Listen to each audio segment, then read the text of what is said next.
আজকে আমরা শিখব সেল রেফারেন্সিং। সেল রেফারেন্সিংটা কি?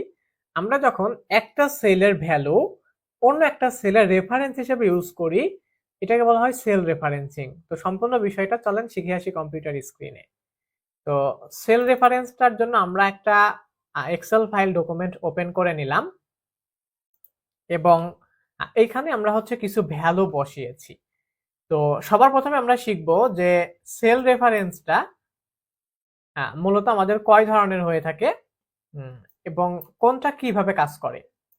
তো সেল রেফারেন্সটা মূলত তিন ধরনের। এক নাম্বার হচ্ছে relative cell reference, absolute cell reference এবং মিক্সড সেল রেফারেন্স। রিলেটিভটা হচ্ছে একটা ক্লাসে আমরা শিখেছিলাম যে আমরা যখন 1 2 3 লেখার পরে নিচের দিকে টান দেই, 1 2 3 লেখার পরে নিচের দিকে টান দেই, তখন 4 5 6 অটোমেটিক্যালি চলে আসে। এই বিষয়টাকে বলা হয় রিলেটিভ সেল রেফারেন্স। অর্থাৎ আমি যখন নির্দিষ্ট কোনো ভ্যালু ইনপুট করতেছি, একটা কি দুইটা, সে বুঝতেছে পরবর্তীগুলো এই এগেইনস্টে যাচ্ছি। এরকম টাইপের ভ্যালুগুলো হচ্ছে রিলেটিভ। এবং অ্যাবসোলিউট মানে হচ্ছে আপনি জাস্ট 1 ধরে যদি টান দেন, পরে 2 না এসে 1 এ আসতে থাকবে বারবার, এটাকে বলা হয় অ্যাবসোলিউট, অর্থাৎ এটা লক হয়ে থাকে। এবং মিক্সড মানে কি? আমরা চাইলে রো এবং কলাম বরাবর আমাদের স্পেসিফিক ডাটাগুলোকে নিচের দিকে আনতে পারি বা লক করে রাখতে পারি। তো এতটুকু শিখেন। সেল রেফারেন্স তিন ধরনের: relative cell reference, absolute cell reference, mixed cell reference. তো এটা আমরা একটু প্র্যাকটিস করে একটা ডেমোর সাহায্যে এখন দেখি। আসেন, তো এই পার্টটাকে এখন ডিলিট করে দিলাম। ওকে, তো এখানে আমরা তিনটা কলাম নিচ্ছি। একটা হচ্ছে ইনফরমেশন গুলোর জন্য, এখানে আমরা তিনটা রো নিচ্ছি। একটা হচ্ছে রিলেটিভের জন্য তিনটা, দেন অ্যাবসোলিউটের জন্য তিনটা, মিক্সড এর জন্য তিনটা। এবং আমরা হচ্ছে এখানে সার্কেল করে কিছু ভ্যালু বসিয়ে নিচ্ছি। আমাদের টার্গেট হচ্ছে এই ভ্যালুগুলোকে আমরা রেফারেন্স করে এই প্ল্যাটফর্মগুলোতে বসাবো এবং সেল রেফারেন্সটা শিখব। ওকে, এখন দেখেন, এই যে একটা ভ্যালু, আমি চাচ্ছি এই ভ্যালুটাকে রেফারেন্স করে এই যে সি এর এখানে বসাতে। সেল রেফারেন্স করতে হলে আমাদেরকে তিনটা জিনিসের আইডিয়া মাস্ট থাকতে হবে: কলাম, রো এবং সেল। আমরা জানি কি এটা হচ্ছে একটা কলাম, এটা হচ্ছে একটা রো, এবং এই যে নির্দিষ্ট এটা হচ্ছে একটা সেল। এবং সেলের কি থাকে? একটা নাম থাকে। নাম ধরে ধরে কিন্তু আমাদেরকে কাজ করতে হবে। তো এই সেলটাকে আমি চাচ্ছি এখানে রেফারেন্স হিসেবে বসাইতে। তো আমি কি করব? এখানে এখন একটা ফর্মুলা অ্যাপ্লাই করব, জাস্ট ফর্মুলা, শর্ট ফর্মুলা। আমরা ইকুয়াল একটা সিম্বল দেব। ইকুয়াল সিম্বল দেওয়ার পরে এই যে যেইটাকে রেফারেন্স হিসেবে বসাতে যাচ্ছি সেই সেলটার উপরে সিলেক্ট করব, অথবা এটার নাম লিখে দিব। নাম কি? J4। আমরা কিবোর্ড থেকে নাম লিখে দিতে পারি অথবা এখানে ক্লিক করতে পারি। দেন যদি ইন্টার প্রেস করি, তো দেখেন এই ডাটাটা কিন্তু এখন এইখানে বসে গেছে। এখন এখানে যদি আমি এডিট করি, যেমন এখানে যদি আমি 10 লিখি, তো এখানেও কিন্তু 10 হয়ে গেছে। অর্থাৎ এই সেলে এখন আপনি যা যা এডিট করবেন সবকিছু এখানে এডিট হতে থাকবে। তো এখানে আমি 5 রাখলাম।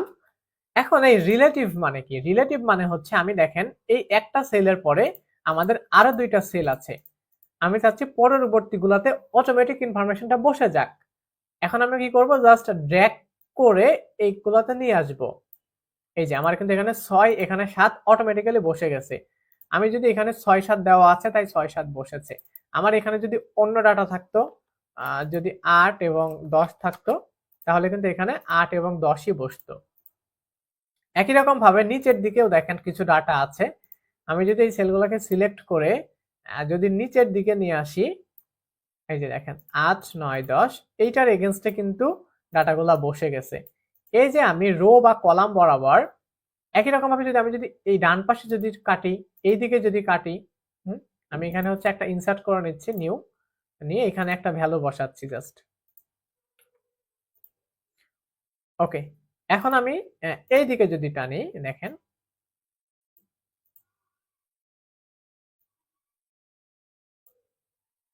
ওকে, এই পাশে যে 5 5 চলে আসছে, দুইটাকে একসাথে ধরে নিচ্ছি।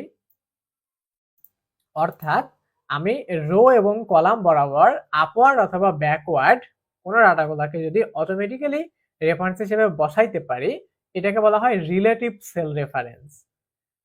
এরপরে অ্যাবসোলিউট। অ্যাবসোলিউট মানে হচ্ছে লক। লক কি? যেমন আমি ডাটাগুলোকে, আচ্ছা এখানে এটা থাক, ডাটাগুলোকে জাস্ট বসাবো, বসানোর পর টানবো, বাট পরের গুলা না এসে, পরের সেলের ডাটাগুলোকে না এসে সেম ডাটাই আসতে থাকবে। যেমন এখানে আমি আগেটার মতো রেফারেন্স করি, যেমন 5 এ ক্লিক করলাম, সরি আমরা ইকুয়াল সিম্বল দিয়ে 5 এ ক্লিক করলাম, দেন ইন্টার। ওকে, 5 ডাটাটা কি হলো, এখানে বসে গেল। আমি যদি এখন নর্মালি এখানে এভাবে যদি ড্র্যাগ করি, কি হবে, পরবর্তী ডাটাগুলো বসে যাবে। বাট আমি যদি এখন এখানে অ্যাবসলিউট করে দেই, মানে যদি লক করে দেই, ওকে, লক করার নিয়ম হচ্ছে আমরা এটার উপরে মাউস কার্সারটা রেখে, অথবা এই যে সেলস এইটা, এটার উপরে মাউস কার্সারটা রেখে যেখানে আমরা ফর্মুলা অ্যাপ্লাই করেছিলাম, কিবোর্ড থেকে আমরা F4 প্রেস করব, জাস্ট F4।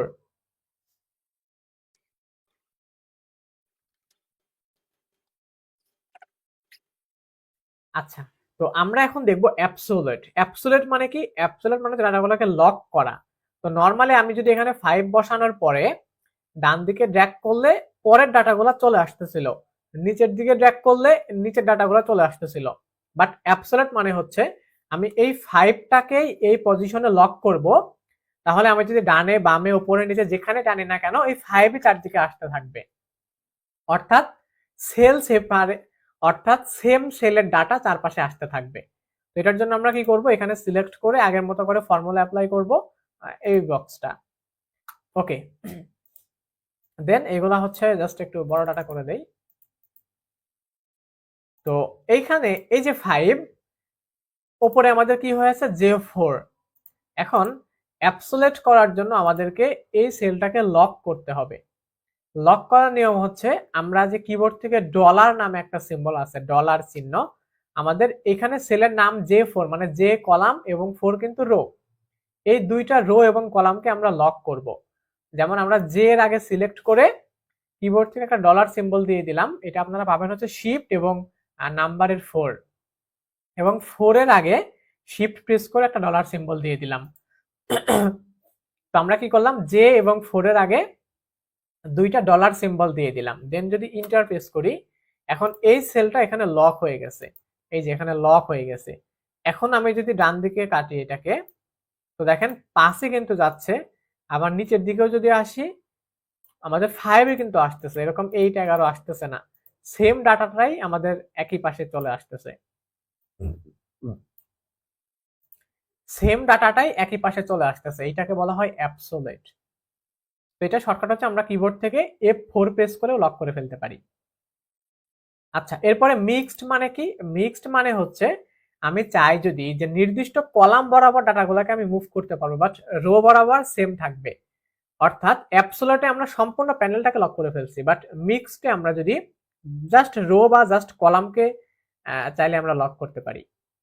যেমন এখানে দেখেন একই রকম ভাবে যদি আমি অ্যাপ্লাই করি, ওকে, এখন আমি জাস্ট যে অর্থাৎ কলামকে লক করলাম, কলামকে লক করলাম, ওকে, এখন আমি যদি এইভাবে যদি টানি, ডাটাগুলা কিন্তু পাশে আসতেছে, 8 আর 10 কিন্তু আসতেছে না, কারণ কলাম লক হয়ে আছে। আবার যদি নিচের দিকে নিয়ে আসি, তাহলে কিন্তু 8 এবং 11 চলে আসছে, 8 11 চলে আসছে কেন, কারণ রোটাকে কিন্তু লক করি নাই। তো এইভাবে আমরা এগুলোকে যদি আবার টান দেই, দেখবেন যে সবগুলোর ক্ষেত্রে 8 11 9 10 এগুলো কিন্তু আসতেছে না, কারণ কলাম লক হয়ে আছে। তো এইভাবে আমরা চাইলে ইন্ডিভিজুয়ালি সম্পূর্ণটাকে যদি নিয়ে কাজ করতে চাই, তাহলে রিলেটিভ সেল রেফারেন্স যদি লক করে ফেলি বা সেম ইনফরমেশন আসে, তখন হচ্ছে অ্যাবসোলিউট, এবং আমরা চাইলে রো এবং কলামকে ইন্ডিভিজুয়ালি নিয়ে কাজ করতে পারি, এটাকে বলে মিক্সড। তো আমরা শিখে ফেললাম রিলেটিভ, অ্যাবসোলিউট এবং মিক্সড সেল রেফারেন্স। এখন আমরা হচ্ছে এটার কিছু এক্সাম্পল দেখি, মূলত আমরা ইউজ করি কোথায়। ওকে, এটার জন্য আমরা হচ্ছে একটা স্যালারি শিট তৈরি করতেছি জাস্ট এক্সাম্পল হিসেবে। তো এখানে কিছু পার্সন দেওয়া আছে, তাদের একটা বেসিক স্যালারি দেওয়া আছে। এখন আমরা কি করব, তাদের হাউস রেন্ট এবং মেডিকেল ফি এই দুইটা বের করব। তো ওর ক্ষেত্রে আমি হচ্ছে 15%টা বের করি, এটা তো আমরা আগের ফর্মুলাতে বের করা শিখেছি।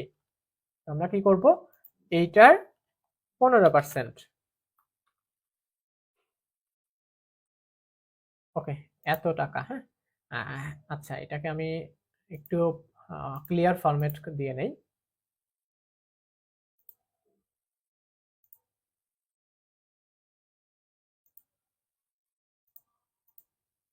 ওকে, একটু ক্লিয়ার ফরম্যাট দিয়ে নিলাম। এখন আমি যদি নিচের দিকে যদি ড্র্যাগ করি, ড্র্যাগ করলে কি হবে, সবার ক্ষেত্রে কিন্তু 15% চলে আসবে। আবার আমি যদি রো এর দিকে যদি ড্র্যাগ করি, তাহলে এই পাশেও কিন্তু সবার ক্ষেত্রে 15% চলে আসবে এই ডাটাটার। তো এখানে আমরা কি করতে হবে, আমাদের যে সেল রেফারেন্স, তখন এখানে আমরা আচ্ছা, তো এখন যদি আমি নিচের দিকে যদি ড্র্যাগ করি, তাহলে আমাদের ডাটাগুলো কিন্তু অটোমেটিক্যালি এইটার ক্ষেত্রে দেখেন 15% কত হয়, এটার ক্ষেত্রে কত হয়, এটার ক্ষেত্রে কত হয় চলে আসছে। এটা হচ্ছে আমাদের অ্যাবসোলিউট একটা সেল রেফারেন্স, যে সবগুলোর ক্ষেত্রে অটোমেটিক্যালি এটা কাজ করছে। আবার আমি যদি এই ডাটাকে ডানের দিকে নিয়ে আসি, তাহলে কিন্তু এটা মেডিকেল ফি 10% আসবে না, এই 15%এরই এইটার 15% কত হয় এইটা চলে আসবে। তো এটার ক্ষেত্রে আমাদেরকে আবার আলাদা করে ফর্মুলা অ্যাপ্লাই করতে হবে, যে 10%-এর জন্য যেমন ইকুয়াল দেন একটা ব্র্যাকেট এই ডাটাটার ইনটু 10%, ব্র্যাকেট ক্লোজ ইন্টার। ওকে, দেন যদি নিয়ে আসি, চলে আসবে। আচ্ছা, এখন আমরা চাচ্ছি তাহলে তার টোটাল স্যালারিটা বের করতে। কি বের করতে? Total salary. এখন আমরা কি করব, এখানে একটা ফর্মুলা অ্যাপ্লাই করব, ইকুয়াল SUM দেন হচ্ছে একটা ব্র্যাকেট, দেন এটা এভাবে সিলেক্ট করে দেব, দিয়ে ব্র্যাকেট ক্লোজ ইন্টার। ওকে, 22,500। এখন আমি যদি ড্র্যাগ করি, এই সবার ক্ষেত্রে আমাদের যে সামেশনটা এটা হচ্ছে চলে আসে, এটা হচ্ছে অ্যাবসোলিউট রেফারেন্স। তো এরকমই আমাদের অনেক কাজে আমরা বিভিন্নভাবে অ্যাবসোলিউট, হ্যাঁ, বা রিলেটিভ বা মিক্সড সেল রেফারেন্স ইউজ করে থাকি। তো সেল রেফারেন্সটা অনেক ইম্পর্টেন্ট একটা পার্ট এক্সেলের, এটা আপনারা একটু ভালোভাবে বুঝে প্র্যাকটিস করবেন। এইটার এগেইনস্টে আমি একটা পোর্টেবল ডকুমেন্ট ফাইল আপলোড করে দিব, যেটা দেখে আপনারা আরো সহজে বুঝতে পারবেন। তো আজকের ক্লাসটা এই পর্যন্তই, দেখা হচ্ছে আগামী ক্লাসে।